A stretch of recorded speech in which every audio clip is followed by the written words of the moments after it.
I found the letter 3 months after Mom died, tucked inside her old copy of Pride and Prejudice. The yellowed envelope fell into my lap while I was clearing out her bookshelf, my hands trembling as I recognized her familiar handwriting.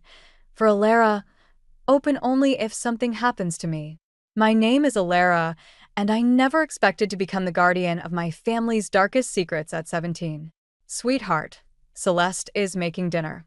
Come down and join us, Dad called from downstairs, his voice carrying that forced cheerfulness he'd adopted since Mom's passing. I stayed silent, unfolding the letter with shaking fingers.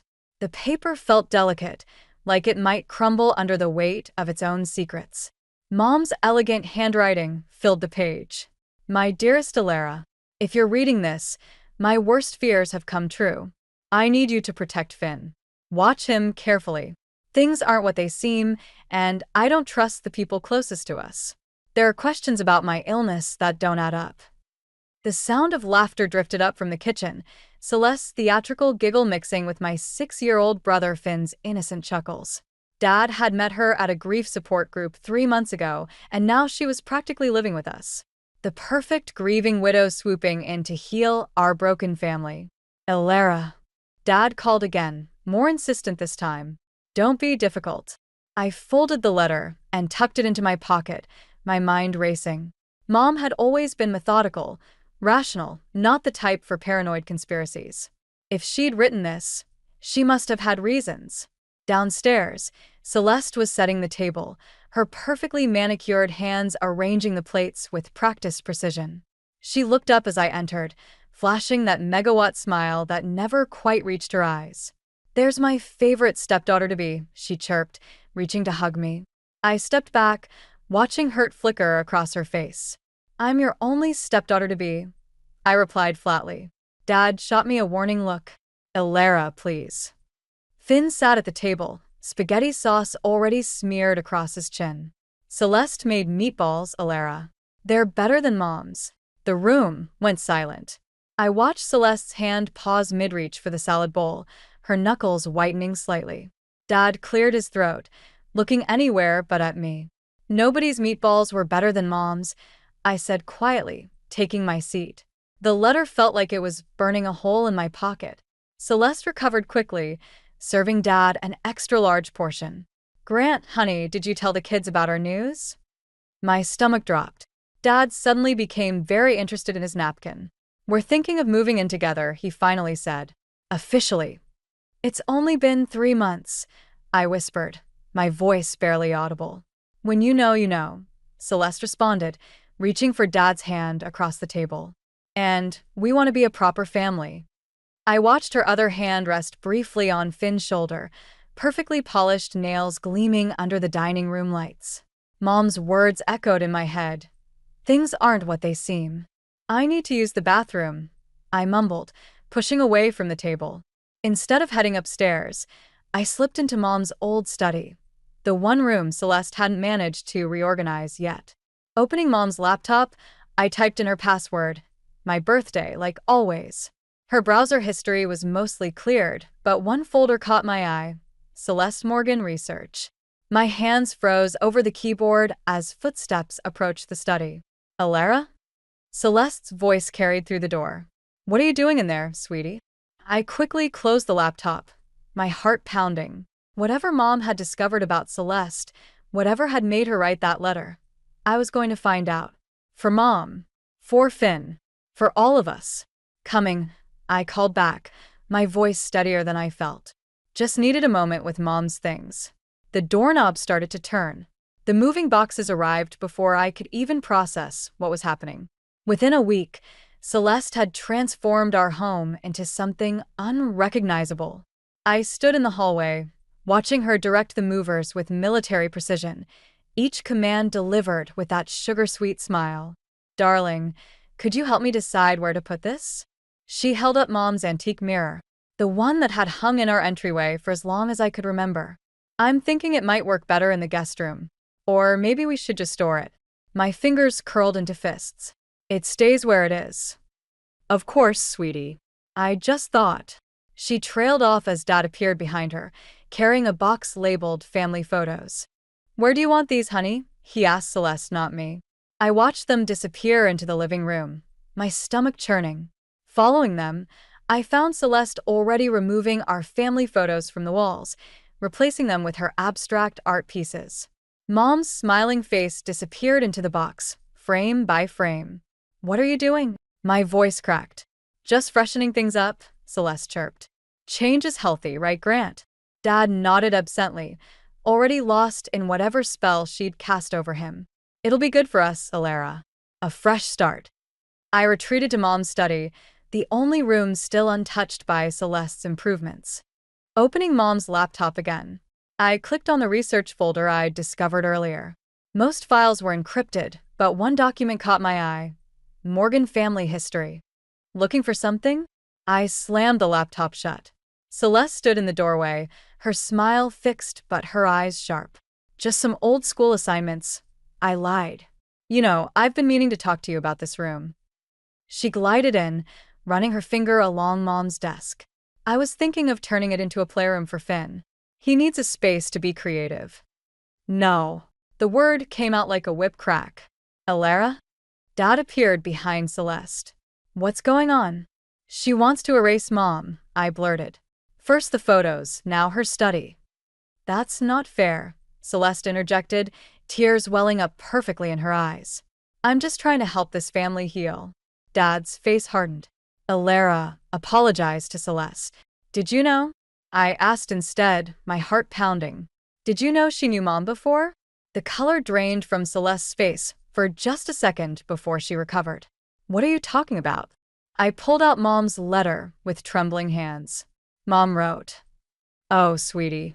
Celeste's voice dripped with concern. Grant, remember what Dr. Phillips said about Annabelle's paranoia in those final months?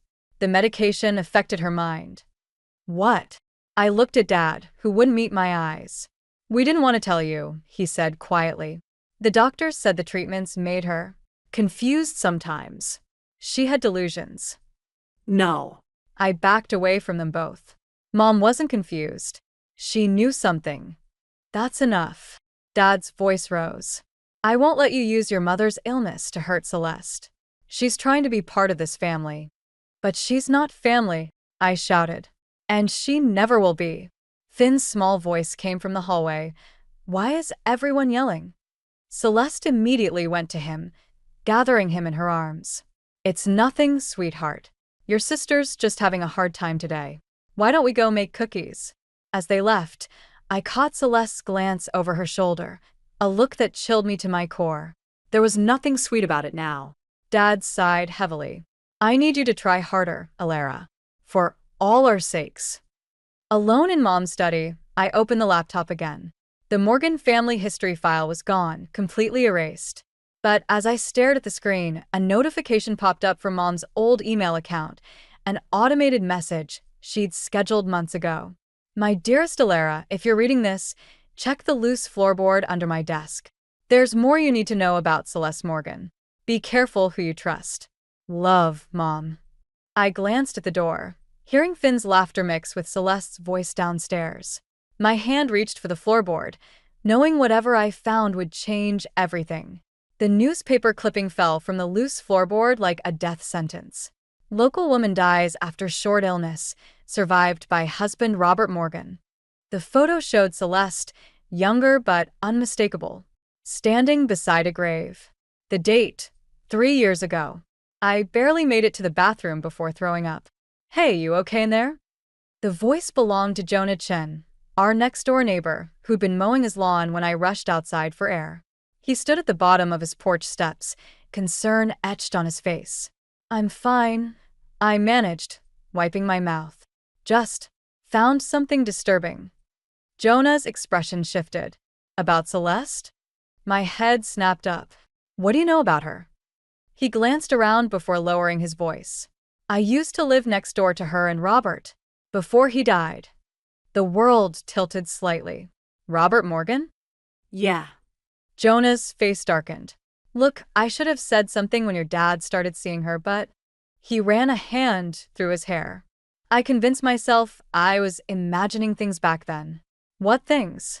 A car door slammed in my driveway. Celeste emerged, carrying grocery bags. She waved at us with that perfect smile. "Not here," Jonah muttered.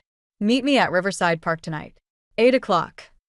I spent the afternoon watching Celeste prepare dinner, her movements precise and practiced. She'd convinced Dad to let Finn help, perching him on a stool beside her.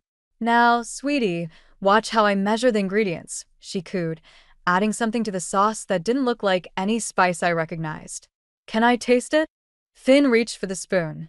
"No." I knocked it from his hand before I could stop myself. The kitchen went silent.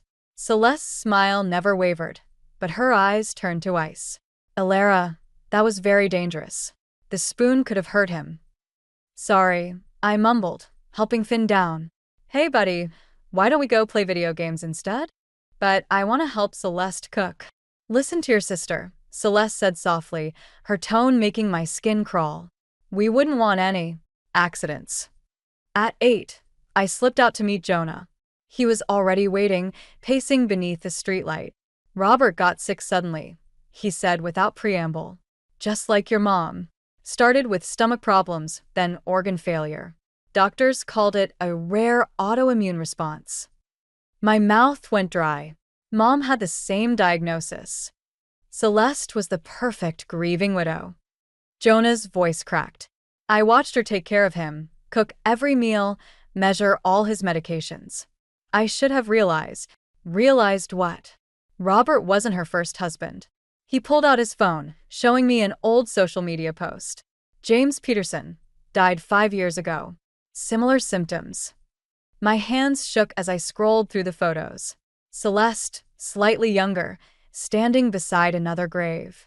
"Why are you telling me this now?" "Because I saw her at the pharmacy yesterday, picking up prescriptions. One was for your dad." Ice flooded my veins. Dad had mentioned stomach problems last week. A text lit up my phone. "Where are you?" "Dad's not feeling well. Celeste is making him soup." "Finn, I have to go." I started running before the words were fully out. Home was quiet when I burst in. Too quiet. I found Finn in the living room, watching TV alone. "Where's Dad?" "Upstairs."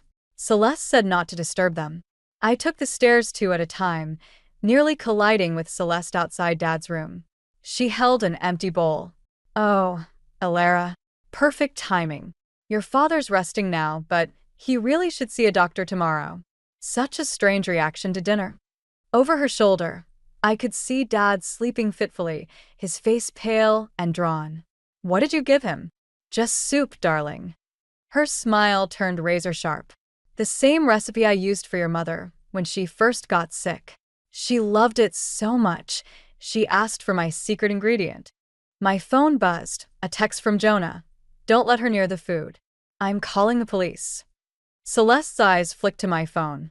"You know, Alara, curiosity can be dangerous. Just ask your mother." She was quite curious, too. Behind her, Dad started to cough. The emergency room lights buzzed overhead as I watched Dad get his stomach pumped. Celeste had disappeared the moment the ambulance arrived, claiming she needed to stay home with Finn. Her last words to me still echoed. "Such a shame about dinner. But who would believe you?" She was right. I had no proof. "Miss Thompson?" A detective stood in the doorway, notebook in hand. "Can we talk about what happened tonight?" I followed her to a quiet corner, my hands shaking. "It was the soup. She's been—" "Your father's toxicology report came back clean," she interrupted. "No unusual substances. Just a bad case of food poisoning." "That's impossible. Check again. We also found these in your room." She held up a plastic bag containing Mom's research papers. "Your father's girlfriend mentioned you've been struggling, making accusations." My throat closed up. Celeste had been in my room. "She's very worried about you," the detective continued. "Says you've been having episodes, like your mother did before." "Don't." I stood up so fast my chair scraped against the floor. "Don't you dare." A nurse approached with discharge papers. "Your father's stable, but he's requesting to speak with you alone." Dad looked small in the hospital bed, his face gray. "Sit down, Alara." "Dad, please, you have to listen." "No." His voice was firm. "You listen." Celeste showed me everything.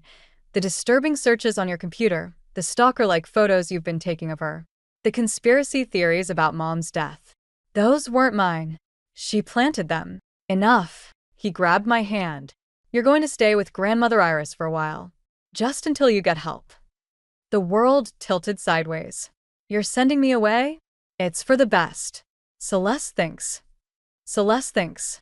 I yanked my hand back. Mom tried to warn me about her. She knew. Your mother was sick. Dad's voice cracked. The medication made her paranoid, just like it's making you paranoid now. The doctors warned us it might be genetic. A text lit up my phone. Got the proof you need. Meet me ASAP. Jonah. I have to go, I whispered. Alara, wait. But I was already running.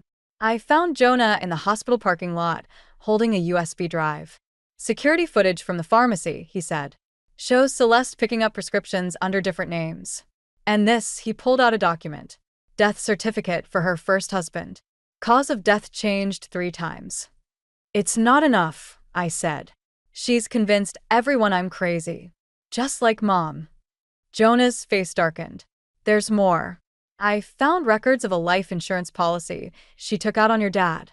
Same company she used for her previous husbands. My phone buzzed again. Celeste. Finn's asking for you. Such a sweet boy. So trusting. Cold fear gripped my chest. I have to get home. Wait. Jonah grabbed my arm. You can't go alone. Let me call the police. They won't believe us. Not without absolute proof. I showed him Celeste's text. I can't risk Finn. Then we'll get proof. He pulled out his phone. My cousin works in the medical examiner's office. If we can get your mom's tissue samples tested again. Another text from Celeste. By the way, found something interesting in your grandmother's medical records. Did you know heart problems run in her family? Would be tragic if something happened while you're staying with her. She's always one step ahead, I whispered, playing everyone against each other. Jonah squeezed my shoulder. Then we'll get ahead of her. But first, we need to get Finn somewhere safe. I stared at the hospital entrance, where Dad was being wheeled out. Celeste would be here any minute to pick him up, playing the devoted girlfriend. No, I said finally. First, we make her think she's won. Let her believe I'm falling apart, just like Mom. That's dangerous. So is underestimating her. I straightened my shoulders. Mom tried to fight her alone and lost. I won't make the same mistake. Jonah nodded slowly. What's the plan? We give her exactly what she wants, a crazy stepdaughter who needs to be sent away. And then, I gripped the USB drive. We show her what it feels like to lose everything she loves. Grandmother Iris's house smelled like lavender and old books, exactly how Mom used to smell. I'd been here 3 days, playing the part of the troubled teenager while Jonah dug deeper into Celeste's past. Every night, I checked my phone for updates about Finn. Your father called again, Grandmother said, setting down her teacup. He's worried about you. Is he? I stared out the window. Or is Celeste worried about what I might find here? Grandmother's expression shifted. She reached into her cardigan pocket and pulled out a worn envelope. I've been waiting for the right moment to show you this. Your mother left it with me, a week before she died. My hands trembled as I opened it. Inside was a key and a note. Safety deposit box 247, First National Bank. Don't trust anyone. She knew, Grandmother whispered, about Celeste. About everything. A text buzzed. Found something big. Meet now. Jonah. I have to. Go. Grandmother squeezed my hand. But Alara? Be careful. Celeste visited me yesterday, asking about your mother's old medical records. My blood ran cold. What did you tell her? That they were destroyed in the basement flood last year. Her eyes glinted. She didn't need to know they're actually in that safety deposit box. I found Jonah at our usual spot behind the library. His face was ashen. Celeste's real name is Sarah Conway, he said, handing me a stack of papers. She's changed identities 3 times. Each time after a husband died. How did you? My cousin didn't just find the medical records. She found police reports. 2 different detectives tried to investigate her, but both cases were dropped when the detectives suddenly transferred or retired. My phone lit up with a text from Dad. Finn's fever won't break. Celeste is taking him to the hospital. No, I breathed. No, no, no. What is it? This is how it started with Mom. A fever that wouldn't break then. Another text from Celeste this time. Should have stayed away, little girl. Some lessons need to be taught the hard way. I'm calling the police. Jonah reached for his phone. Wait. I pulled out Mom's key. We need proof first. Real proof. The bank was closing when we arrived. The safety deposit box contained a single USB drive and a handwritten note. Follow the money. Love, Mom. Jonah plugged the drive into his laptop. Files appeared, bank statements, insurance policies, medical records. Mom had traced a pattern across decades. Large insurance policies, mysterious illnesses, dead husbands. Look at this. Jonah pointed to a transaction record. Celeste, Sarah, whatever her name is, she's been transferring money to someone at the hospital. A Dr. Phillips. The same doctor who'd convinced Dad that Mom was paranoid. My phone buzzed again. Dad. At Memorial Hospital. Finn's getting worse. Where are you? We have to show this to the police, Jonah insisted. They won't move fast enough. I grabbed my keys. Finn doesn't have time.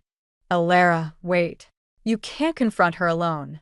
She's dangerous. So am I. I pulled out Mom's final letter. She thought she could do this alone, and it got her killed. But I'm not alone. I have proof. I have you. And I have nothing left to lose. Except Finn. Exactly. I started the car. Call Detective Martinez. Tell her to meet me at Memorial Hospital. And Jonah? If anything happens to me, make sure everyone knows the truth about Celeste Morgan. As I drove, another text came through. Celeste again. You know, your mother made the same mistake, thinking she could protect everyone. Want to know her last words? I gripped the steering wheel harder, Mom's voice echoing in my memory. Don't trust anyone. But she was wrong about one thing. Sometimes, to fight a monster, you need to trust someone. And sometimes, to save your family, you have to risk everything. The hospital loomed ahead, its windows glowing in the dusk like warning lights. The hospital corridor stretched before me like a nightmare. Through the window of Finn's room, I could see Celeste perched beside his bed, stroking his hair while Dad paced. My brother's small form lay still, connected to beeping machines. Miss Thompson? Dr. Phillips appeared beside me, his face a mask of concern. I understand you've been struggling lately. Where are Finn's test results? I demanded. Your father gave MS. Morgan Medical Authority while you were away. Patient confidentiality. Like the confidentiality you maintained when she paid you to falsify Mom's records? His expression flickered. Before he could respond, Celeste emerged from Finn's room. Alara, sweetheart. Her voice dripped honey. You shouldn't be here. You're not well. I pulled out my phone, displaying the evidence. Sarah Conway. That's your real name, isn't it? How many husbands did you poison before my mother caught on? Security. Dr. Phillips reached for his pager. Go ahead, I said. Call them. Detective Martinez is already on her way with a warrant for both of you. Celeste's mask cracked, just for a moment. Then she smiled. Grant, could you come out here? Dad appeared, looking exhausted. Alara, what are you doing here? You're supposed to be at grandmother's. Show him, I told Celeste. Show him who you really are. She's having another episode, Celeste whispered, clutching Dad's arm. Just like Annabelle did. Dr. Phillips, perhaps we should discuss residential treatment. No. I thrust Mom's files at Dad. Look at the evidence. The insurance policies, the bank transfers, the death certificates. She killed Mom, and now she's killing Finn. That's enough. Dad's voice cracked like a whip. Security, please escort my daughter out. Dad, please. MS. Morgan has been administering Finn's medication personally, Dr. Phillips added smoothly. She's been absolutely vigilant. The monitors in Finn's room suddenly erupted in alarms. Nurses rushed past us. What did you give him? I lunged at Celeste, but security grabbed me. "What did you do to my brother?" "Oh, Ilara." Celeste's eyes gleamed with triumph. "You really are just like your mother. So desperate to be the hero, you can't see what's right in front of you." She pulled out her phone, showing me a text thread from my number, threatening her, planning to harm Finn. Messages I'd never sent. "No one will believe you now," she whispered. "They'll say you had a psychotic break, just like your mother. Tried to hurt your own brother out of jealousy." The security guard started dragging me away. Through the chaos, I caught a glimpse of Finn's room. Nurses surrounding his bed, Dad holding his hand, Celeste watching me with that perfect, poisonous smile. "Your mother's last words?" she called after me. "She begged me to spare you. I should have listened. Let go of me." I fought against the guards. Dad. "The evidence is on my phone. Just look at it." But Celeste was already holding my phone. Must have grabbed it in the scuffle. Poor thing. Imagining things again. As they pulled me toward the elevator, I saw Detective Martinez step out. Too late, too late. Celeste was already rushing back to Finn's room, playing the devoted caregiver. Dad wouldn't meet my eyes. "Wait," I pleaded with the detective. "The proof, it's all on my phone. The phone with all those threatening messages you sent MS. "Morgan," she shook her head. "Your father's given permission for a psychiatric hold."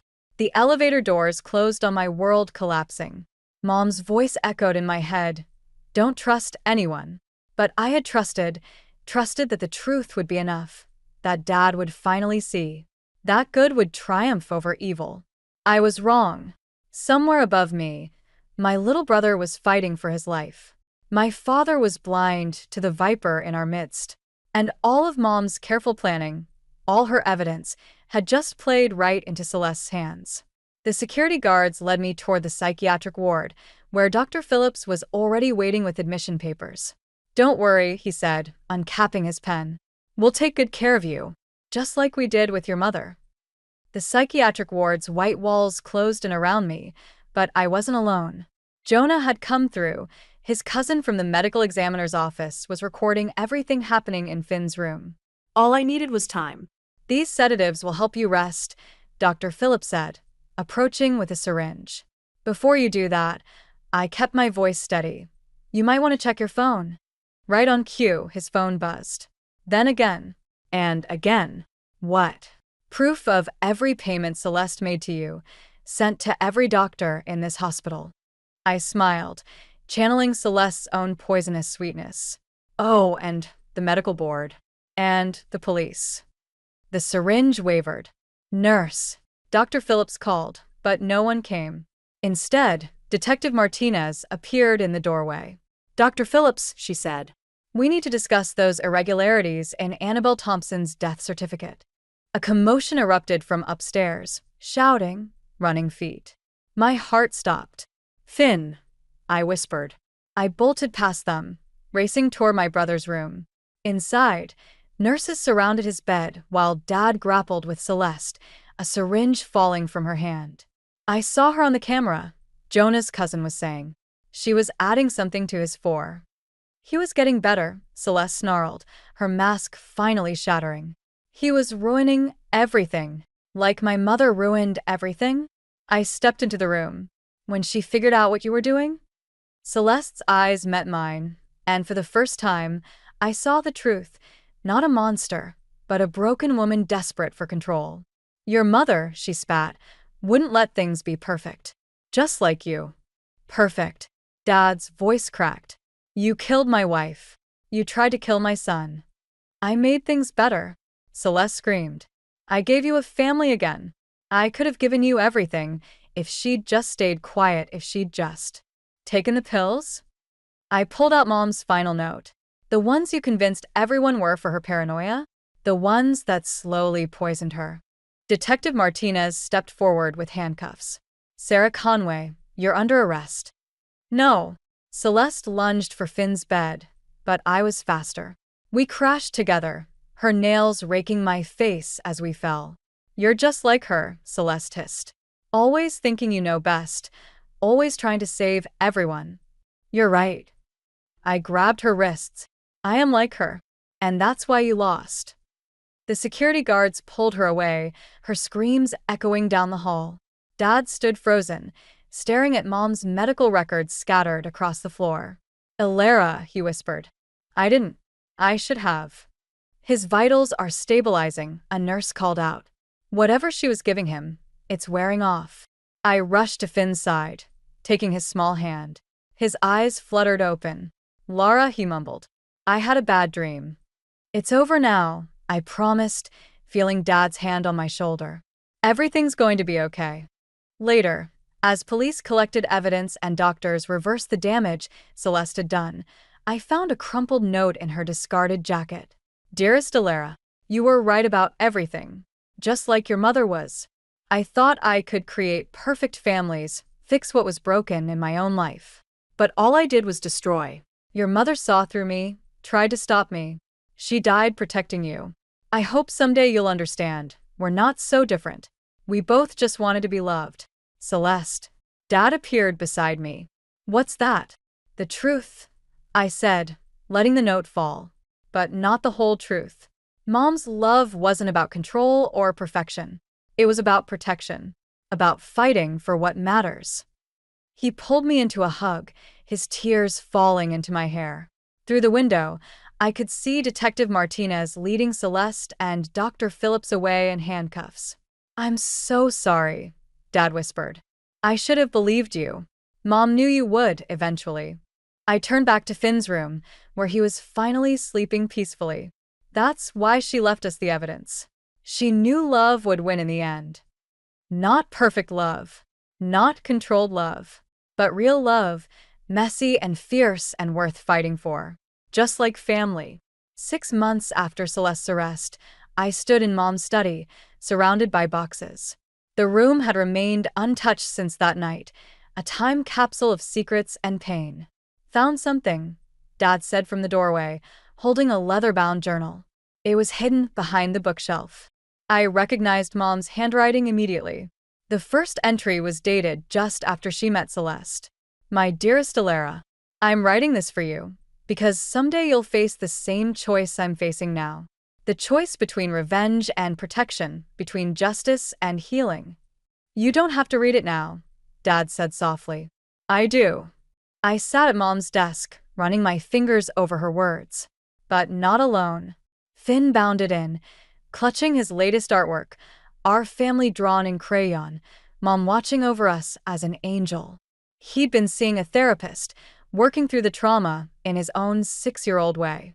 "Can I help sort?" he asked, climbing into my lap. "Actually," I smiled. "Mom left us a story to read." Dad pulled up chairs for both of them. Together, we read Mom's journal, discovering her journey, not just of uncovering Celeste's crimes, but of choosing how to fight back. I could expose her immediately, one entry read, but that would put my children at risk. Sometimes the greatest victory isn't in defeating your enemy, but in protecting what matters most. A knock at the door interrupted us. Detective Martinez stood there with a letter. "From Celeste," she said. "She's pleading guilty to everything." This came with her confession. The letter was short. "You were right about one thing. We were both our mother's daughters. But you chose a better path than either of us. Take care of them, Elara. You already know how." "Are you okay?" Dad asked as I folded the letter. "Yeah, I realized I meant it. Mom taught me that revenge isn't about destroying your enemy. It's about protecting what they tried to take from you." Grandmother Iris arrived later with dinner, just like she had every Sunday since the hospital. We gathered around the table, not perfect, not unbroken, but real. "I have news," Dad said quietly. "The house Mom always wanted in the mountains? It's for sale." I thought maybe a fresh start. With Mom's study intact, I added quickly. He smiled. "Of course. And her garden. Can I plant sunflowers?" Finn asked.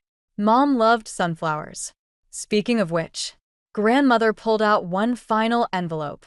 "Annabelle left this with instructions to give it to you when you were ready, Elara. I think that time is now." Inside was a college application to Mom's alma mater and a note. "Don't let protecting others stop you from following your dreams." The greatest gift you can give your family is becoming who you're meant to be. I already submitted it, I admitted. Got in last week. Dad's eyes welled up.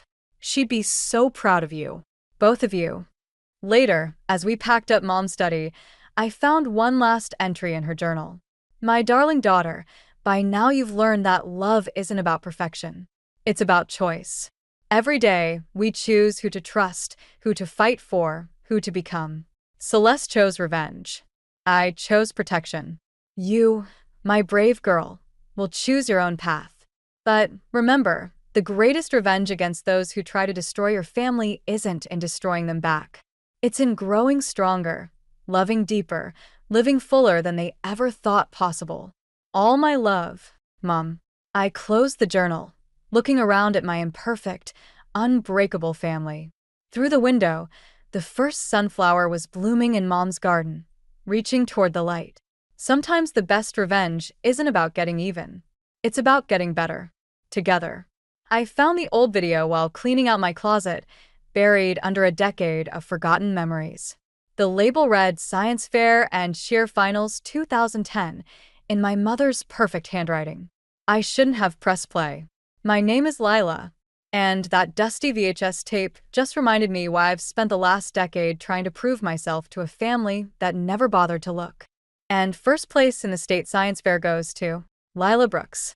The grainy footage showed my 16-year-old self walking toward the stage, clutching my project on revolutionary cancer detection methods. The camera shook, then suddenly panned away to my sister Ivy practicing her cheerleading routine in the back of the auditorium. Oh, Evelyn, look at Ivy's form. She's going to crush it at finals tomorrow.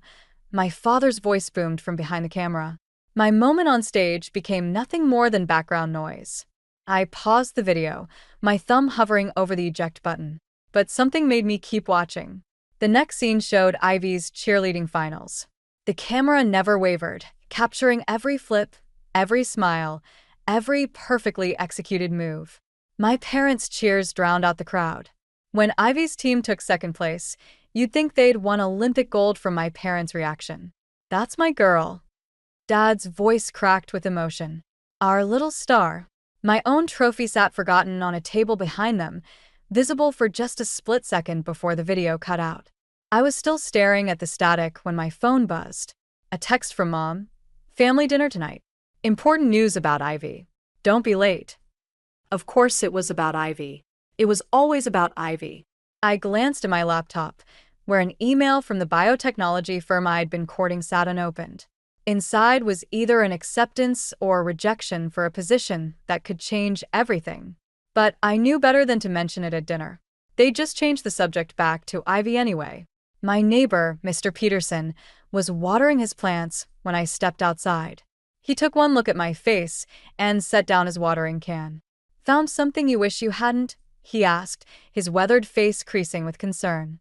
Just some old home videos, I said, forcing a smile. Nothing important. Ah, he nodded, seeing right through me. The ones where the camera always seemed to find your sister? I stopped short. You remember that? Hard to forget. Your parents filming every little thing she did while you were winning science fairs and scholarships. He shook his head. Never did seem right to me. Something in his words hit harder than the video had. Maybe because it was the first time anyone had acknowledged what I'd felt all these years. I have to go to another family dinner, I said, jingling my car keys. Apparently, Ivy has news. Well, he said, picking up his watering can, maybe it's time to give them some news of your own. I thought about the email waiting in my inbox, about the research I'd been doing that could revolutionize early cancer detection, the same concept I'd first explored in that science fair project no one had watched. Maybe you're right, I said, straightening my shoulders. Maybe it's time they actually saw me. As I drove toward my parents' house, the old video played in my mind. But this time, I wasn't watching my teenage self on that stage. I was watching the moment I became invisible to my own family. The thing about being invisible, though, no one sees you coming. The family dinner was exactly what I expected, a shrine to Ivy's latest triumph. I arrived just as Mom was arranging fresh-cut roses in the center of the dining table, probably meant to match Ivy's announcement. Before I could even mention checking my work email, Ivy burst through the front door. "I'm engaged." She thrust her left hand forward, a massive diamond catching the light. Jake, her boyfriend of 8 months, followed behind with that easy smile that seemed to charm everyone but me. "We're thinking June," Ivy gushed, while Mom dabbed at her eyes with a napkin. "A garden wedding, just like you always wanted for me." I took a long sip of wine, remembering the email still waiting in my inbox. The position would mean leading my own research team, developing technology that could save thousands of lives. But timing had never been my strong suit. "Actually," I started, setting down my glass, "I have some news too. Jake's family owns the most beautiful venue in Vermont." Mom interrupted, already pulling up photos on her phone. "Lila, you'll need to request time off work. The whole month of June, probably. You're going to be the maid of honor." Dad clapped Jake on the shoulder. "Welcome to the family, son. We always knew Ivy would land someone special." I felt my phone vibrate in my pocket, probably the biotechnology firm wondering why I hadn't responded. The position would require moving across the country. 6 months minimum, starting in June. "About that," I said, louder this time, "I might not be available in June. I'm waiting to hear about a research position." "Oh, honey," Mom waved her hand dismissively. "You're not still doing that lab work, are you? You're 28. It's time to think about settling down like your sister." "It's not just lab work," I said, my voice tight. "It's revolutionary cancer detection technology. The same concept I developed in high school, actually. Remember that science fair?" The blank looks on their faces answered that question. "Well," Ivy chirped, "speaking of high school, guess who I ran into? Remember Tommy Phillips from the football team? He's single now, Lila. I could set you up." I stood up, so abruptly my chair scraped against the floor. "I need some air." In the backyard, I finally opened the email. "Congratulations," it began. "We would be honored to have you lead our research team." The back door opened, and Jake stepped out. "Rough night. Shouldn't you be inside planning your perfect June wedding?" He laughed, but it wasn't his usual confident sound. "Can I be honest? I hate garden weddings. And Vermont." He pulled out a cigarette, hands shaking slightly as he lit it. "But what Ivy wants, Ivy gets, right?" Something in his tone made me look closer. The designer watch on his wrist was gone, replaced by a tan line. The same watch he'd bragged about buying last month. "Everything okay, Jake?" He took a long drag. "Sure." Great. "Perfect." Each word dripped with sarcasm. "Just like everything in this family has to be perfect, right?" Before I could respond, Ivy's voice rang out from inside. "Jake, baby. Mom wants to show you the wedding venues." He straightened up, that familiar charming smile sliding back into place. But now I'd seen behind it. "Coming, sweetheart." As he headed inside, I pulled out my phone and typed 2 words in response to the job offer. "I accept." Mom appeared in the doorway. "Lila, stop hiding out here. We need to discuss your dress fitting." I looked at her, really looked at her, and saw what I'd been missing. The slight tremor in her hands as she smoothed her already perfect hair. The forced brightness of her smile. The way she kept glancing at Jake's retreating back. They were all pretending. Every single one of them. Well, I was done pretending. I had a job offer in one hand and a family secret forming in the other.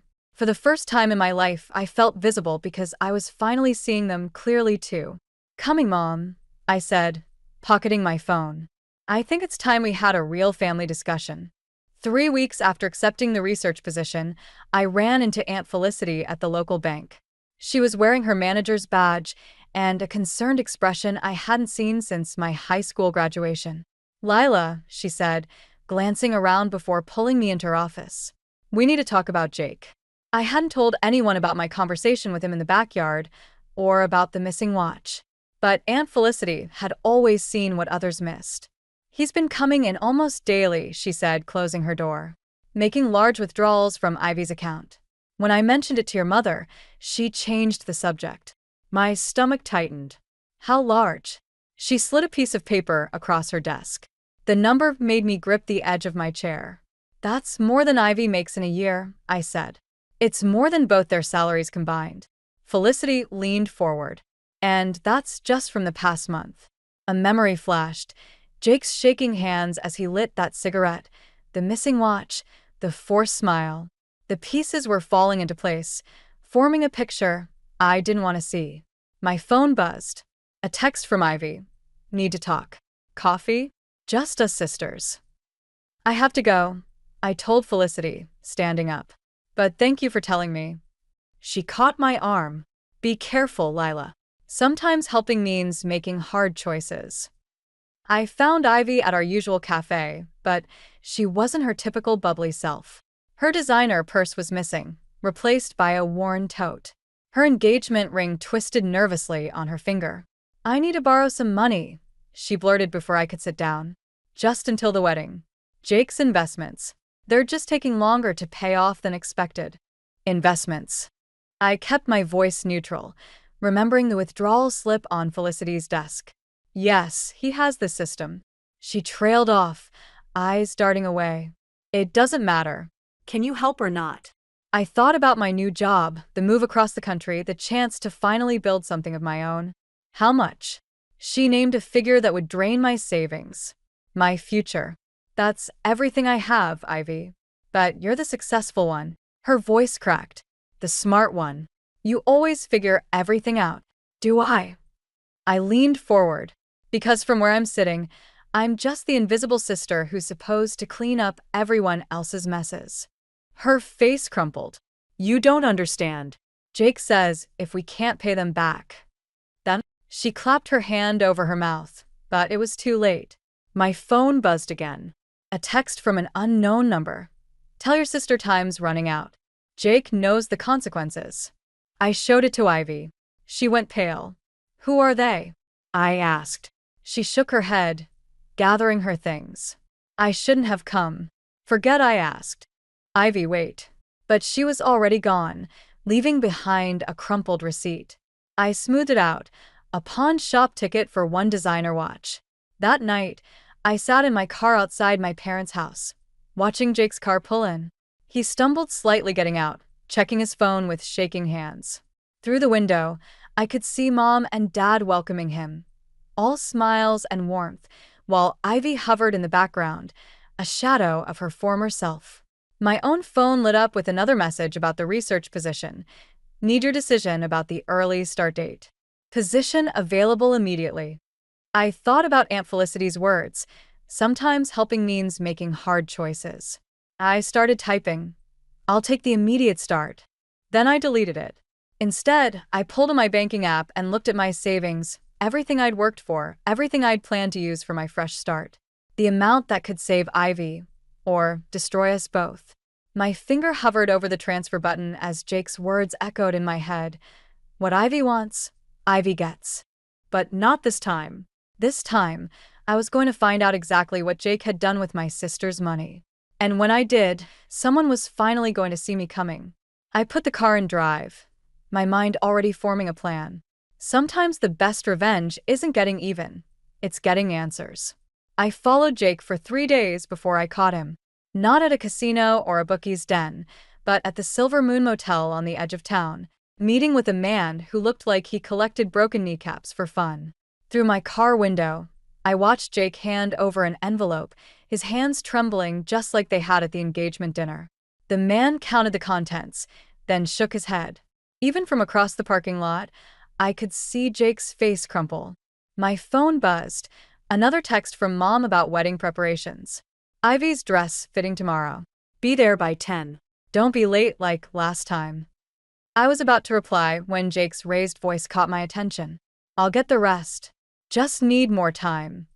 The man's response was too quiet to hear, but Jake's reaction wasn't. He stumbled backward, face white as paper. That's when I noticed someone else watching from a parked car 2 spaces down. Through the reflection in my side mirror, I caught a glimpse of Aunt Felicity, her expression grim as she typed something on her phone. My own phone buzzed again. This time it was Felicity, my office. Now. At the bank, she didn't waste time with pleasantries. Jake's in debt to loan sharks. Big ones. The kind that don't send polite payment reminders.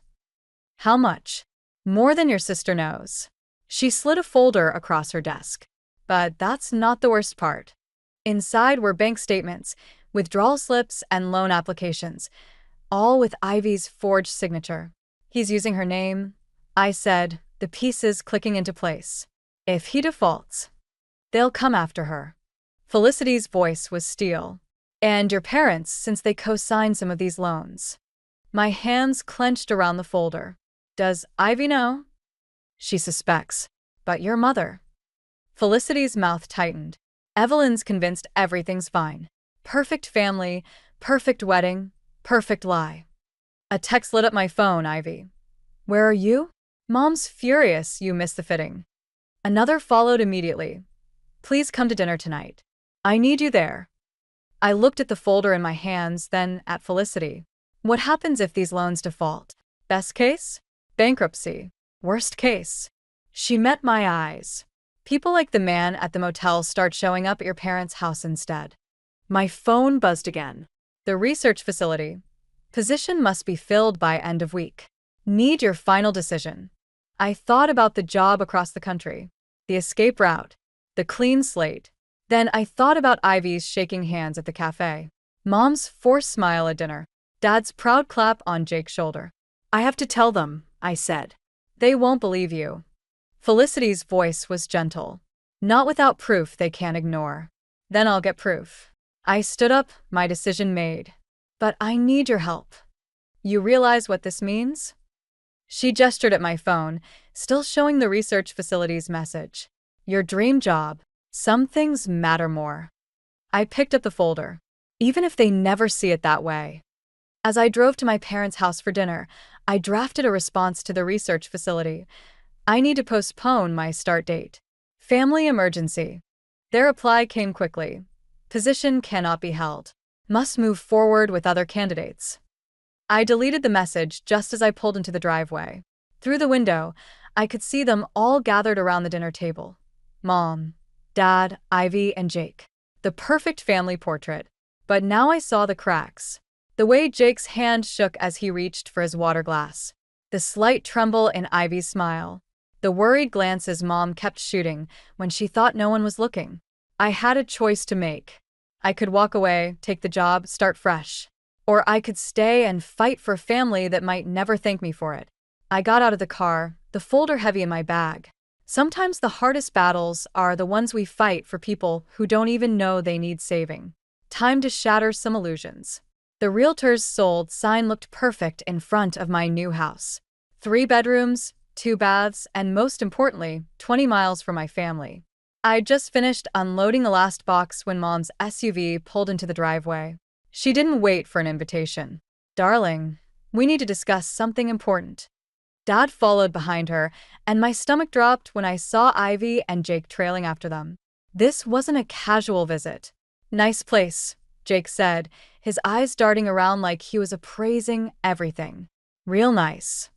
Mom perched on my newly delivered couch, smoothing invisible wrinkles from her skirt. Sweetheart, we've been thinking about your situation. My situation? I stayed standing, the folder from Aunt Felicity burning a hole in my bag by the door. Living all alone in this big house, Mom continued. It seems wasteful. Dad cleared his throat. What your mother means is, with Ivy and Jake starting their life together and their current, temporary financial setback. We thought maybe you could help out family, Mom finished. Let them live here while you find something more suitable for your lifestyle. The word suitable hung in the air like poison. You want me to give them my house? My voice sounded distant, even to myself. Not give. Jake jumped in, that familiar charming smile spreading across his face. We'd pay rent, of course. Once my investments pay off. What investments? I cut him off, thinking of the man at the motel. The ones you're making with Ivy's forged signature? The room went silent. Jake's smile froze, then cracked slightly at the edges. Lila, Mom gasped. How dare you make such accusations? But I noticed Ivy hadn't said a word. She stood by the window, arms wrapped around herself, staring at the floor. Ivy, I said softly, show them your bank statements. That's enough. Dad stood up. We came here to help you, Lila. You're almost 30, alone, working those long hours in that lab. This arrangement would benefit everyone. I walked to my bag, pulled out Felicity's folder. Like these arrangements benefited everyone? Jake moved faster than I expected, snatching the folder before I could open it. This is none of your business. It became my business when you started destroying my sister's life. Destroying? Mom laughed, but it sounded hollow. They're getting married in the most beautiful venue in Vermont. There is no venue, I said. Is there, Jake? His face went pale. Ivy made a small sound by the window. The deposit, she whispered. You said you paid it last week. Baby, I can explain. Explain what? I pressed. The loans? The forged signatures? Or the man at the Silver Moon Motel? Jake's charm vanished. You've been following me? Someone had to protect my sister, since everyone else was too busy pretending everything was perfect. Lila Brooks. Mom stood up, shaking. You will apologize right now. No. The word came out stronger than I'd ever spoken to her. I'm done apologizing for seeing the truth. Then you leave us no choice, Dad said. Either you help your sister by letting them live here, or what? I challenged. Or you're no longer part of this family. The ultimatum hung in the air. I looked at each of them, Mom's rigid posture, Dad's stern face, Jake's barely concealed panic, and finally Ivy, still hugging herself by the window. I thought about the folder Jake held, the evidence that could save or destroy us all. About the years of being invisible, of having my achievements dismissed, of watching Ivy slowly disappear into Jake's web of lies. You're right, I said quietly. I'm not part of this family. I haven't been for a long time. I walked to the door and opened it. Get out of my house. All of you. Lila, please. Ivy finally spoke. When you're ready to face the truth, I told her, come find me. But until then, I'm done pretending. They filed out, Jake still clutching the folder. But I wasn't worried. Aunt Felicity had copies of everything. As their cars pulled away, I noticed Mr. Peterson watching from his porch next door. He raised his coffee mug in a silent salute. Sometimes standing alone is better than standing with people who want to watch you fall. 3 days after I kicked my family out, Ivy showed up at my door with a black eye and trembling hands. He's gone crazy, she whispered. The men he owes? They came to the house. I pulled her inside just as a dark SUV cruised past my house for the 3rd time that hour. Ivy flinched at the sound of the engine. Mom and Dad still won't believe me, she said, sinking onto my couch. They think I'm being dramatic, that I provoked him. Before I could respond, my phone buzzed. Aunt Felicity. Jake just cleared out your parents' accounts. All of them. Another text followed. Police are involved. It's bad. I showed Ivy the messages. She didn't cry. Something worse happened. She laughed, a hollow sound that made my skin crawl. You know what Mom said when I told her about the loans?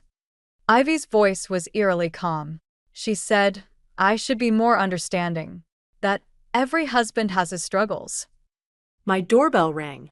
Through the peephole, I saw 2 men in suits. Not police. Their posture was all wrong. One of them was the man from the motel. MS.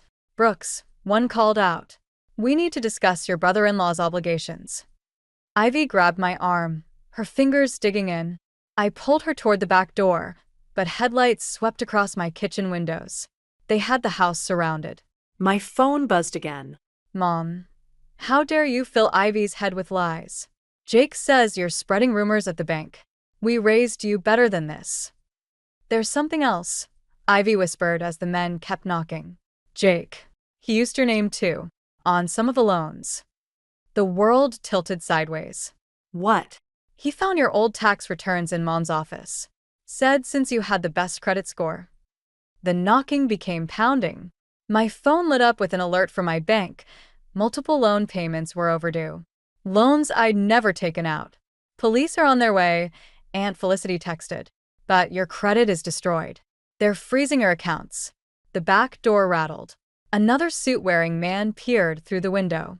MS. Brooks. The voice from the front grew harder. Don't make this difficult. I grabbed Ivy's hand and pulled her toward the basement door. There was a small window down there leading to the side yard. If we could just. Glass shattered upstairs. Heavy footsteps crossed my living room floor. You know what's funny? Ivy whispered as we crouched in the darkness. I always thought you were the lucky one. So smart, so independent. I was so jealous. We need to. But you were right, she continued, her voice breaking. They never saw you. Just like they never really saw me. We were just props in their perfect family picture. Footsteps on the basement stairs. A flashlight beam cut through the darkness. My phone lit up one last time. Dad, fix this. Whatever you've done to hurt Jake's reputation, fix it. Or don't bother coming home again. The flashlight found us. The man from the motel smiled, but it didn't reach his eyes. Ladies, he said softly, let's discuss your family's debt. I stood up slowly, pushing Ivy behind me.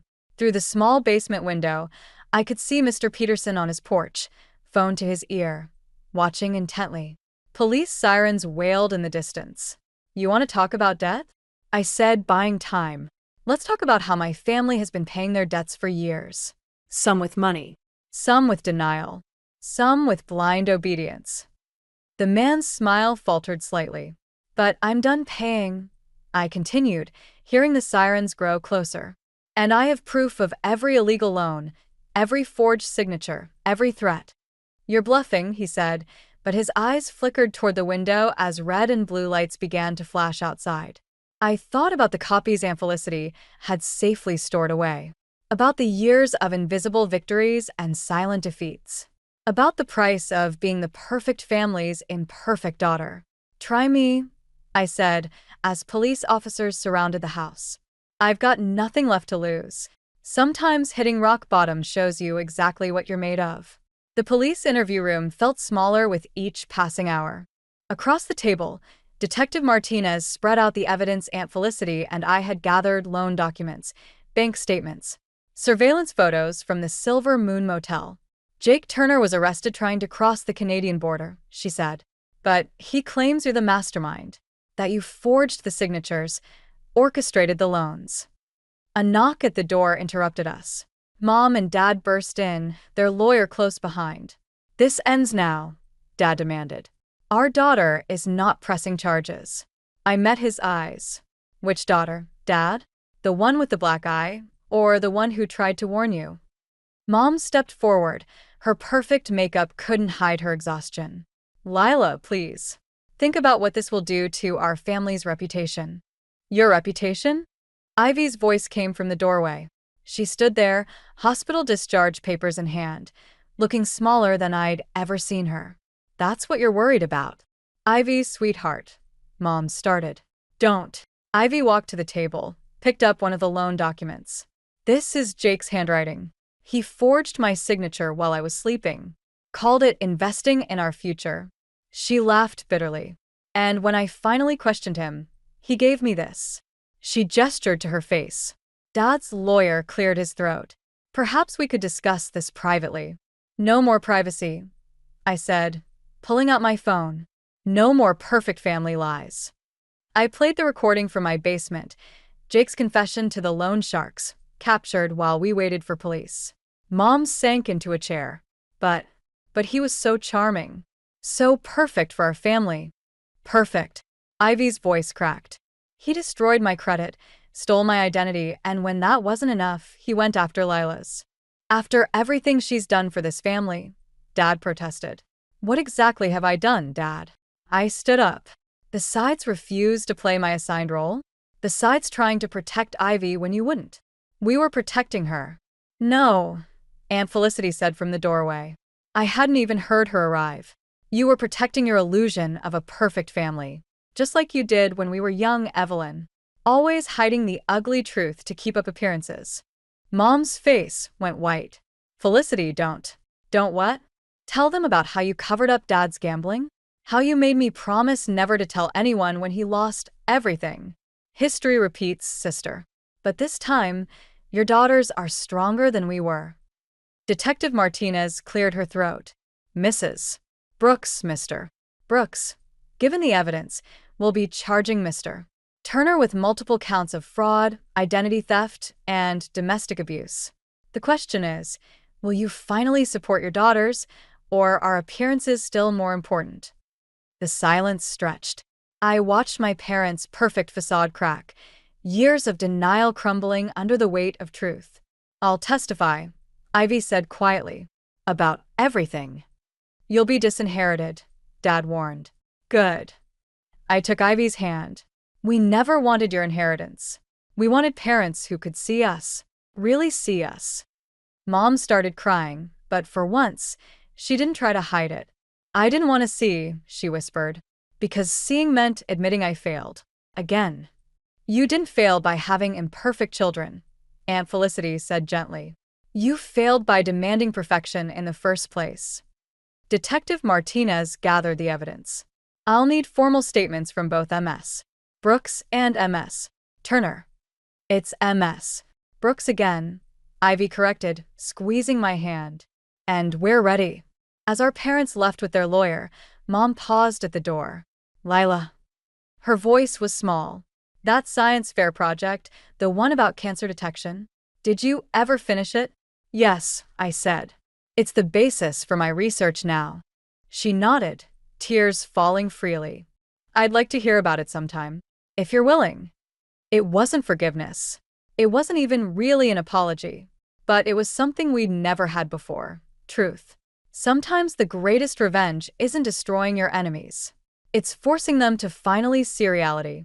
6 months after Jake's arrest, I found Mom sitting on my front porch, holding a familiar VHS tape. I've been watching our old home videos, she said as I approached. Really watching them this time. The science fair video. I sat beside her, leaving space between us. Your cancer detection method, she continued.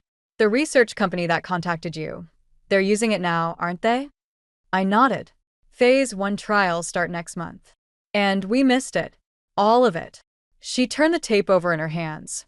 We were so busy making sure everyone saw our perfect family that we stopped seeing our actual children. Down the street, Ivy emerged from Aunt Felicity's car. She'd been staying with our aunt while rebuilding her life, attending therapy, and testifying against Jake. The bruises had faded, but she walked differently now, stronger, more deliberate. Did you know, Mom said softly, that your father and I haven't taken a photo together since everything happened? After decades of perfectly posed holiday cards, we can't even look at cameras anymore. Good, I said, then caught myself. I mean, no, you're right. She set the tape down. It is good. Painful, but good. Ivy joined us on the porch, sitting on my other side. No one spoke for a moment. Jake took a plea deal, Ivy finally said. 8 years, plus restitution. Your father's liquidating his retirement fund to cover the loans, Mom added. It's not much, but… Keep it, I said. Aunt Felicity helped me contest the fraudulent charges. My credit's clearing up. Mine too. Ivy smiled slightly. Though I might keep using Brooks instead of going back to Turner. About that, Mom pulled an envelope from her purse. I found this while cleaning out the attic. It's from your grandmother, my mother. The letter inside was dated just before her death, addressed to Mom and Aunt Felicity. I'm sorry I made you hide who you were, I read aloud. Sorry I taught you that appearances matter more than truth. Break the cycle. Love your children for who they are, not who you wish they would be. She wrote that the day before she died. Mom whispered. I never showed it to Felicity, never took its advice. Instead, I became exactly what she warned against. Mr. Peterson waved from his porch next door.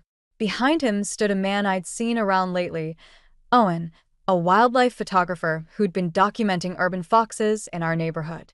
He caught my eye and smiled. You know, Ivy said, following my gaze, perfect families don't exist. But real ones might be better. Mom stood up, brushing off her pants.